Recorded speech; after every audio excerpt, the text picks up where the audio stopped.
ஒரு middle class ஃபேமிலின்னு எடுத்துக்கிட்டால் அப்பா எப்பவுமே சம்பாதிச்சுட்டே இருப்பாங்க. பசங்களுக்கு வேணுங்கிறத செலவும் பண்ணுவாங்க. ஆனால் வீட்டையே அமைதியாக காப்பாற்றிட்டு இருக்கிற ஜீவன் யார் தெரியுங்களா? அது அம்மா தான். அதாவது அம்மாவோட ரகசிய சேமிப்பு தான். காலையில் இருந்து நைட்டு வரைக்கும் எப்பவுமே ஓய்வே இல்லாமல் வேலை செஞ்சுட்டே இருப்பாங்க. சமைப்பாங்க, வீட்டு வேலை பார்ப்பாங்க, பசங்களை பார்ப்பாங்க, வீட்டுக்காரரை பார்ப்பாங்க, எல்லாமே பார்த்துக்கிட்டே இருப்பாங்க. ஆனால் எல்லா வேலையிலையும் அவங்க மனசில் ஓடிட்டுருக்கிறது ஒரே விஷயந்தான். நாளைக்கு ஏதாவது அவசரம் வந்தால் நம்ம என்ன பண்ணுவோம் அப்படிங்கிற அந்த ஒரே விஷயந்தான். காய்கறி கூட வாங்கலாம், 100 கொடுத்தாங்கன்னா போய் வாங்கிட்டு மீதி 10 மிச்சம் கொண்டாடுவாங்க. அந்த 10 கூட சும்மா எதுக்குமே செலவு பண்ண மாட்டாங்க.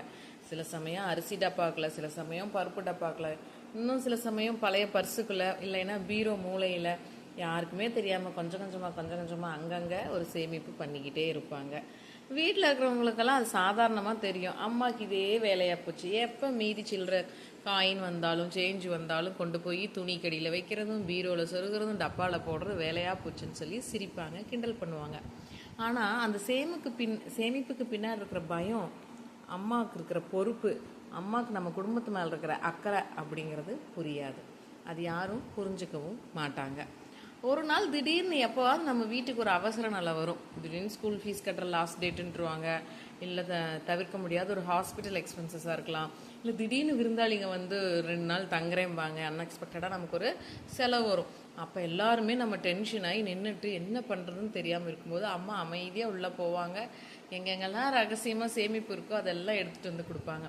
அப்போ தான் புரியும், அது வெறும் பணம் இல்லை, அது வெறும் சில்லறை இல்லை, வெறும் சேஞ்சு கிடையாது, அம்மாவோட பழக்கம் கிடையாது. அது அம்மாவோட அன்பு, பொறுப்பு, அம்மா நம்ம குடும்பத்துக்காக செய்கிற சாக்ரிஃபைஸும் கூட. அது பல அம்மாக்கள்லாம் பெரிய பெரிய சம்பளம்லாம் வாங்க மாட்டாங்க. வேணால் சின்ன சம்பளமாக ஏதாவது ஒன்று இருக்கணும்னு எதிர்பார்ப்பாங்க.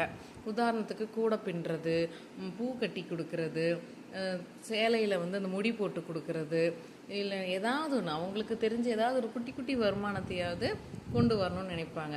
அப்படி வருமானம் இல்லாத அம்மாவாக இருந்தாலும் அப்பா கொடுக்குற வருமானத்தில் இப்படியாவது மிச்சம் பண்ணி சேமிப்பு பண்ணுற அம்மாக்கள் தான் இருப்பாங்க. ஒரு குடும்பம் சிரமமாக இல்லாமல் நல்லா இருக்குது அப்படின்னா அவங்க வாழ்க்கையே சேவிங்ஸாக மாற்றி வச்சுருக்காங்க, ஒரு ஜீவன் இருக்காங்கன்னு அர்த்தம். அது கண்டிப்பாக அந்த குடும்பத்தோட அம்மாவாக தான் இருப்பாங்க. ஒரு பவர்ஃபுல்லான ஒரு லைன் சொல்லி முடிக்கணும் அப்படின்னா, ஒவ்வொரு மிடில் கிளாஸ் வீட்லேயும் அமைதியாக இருக்கிற ஒரு ஹீரோ யார் அப்படின்னா கண்டிப்பாக அம்மாவாக தான் இருப்பாங்க.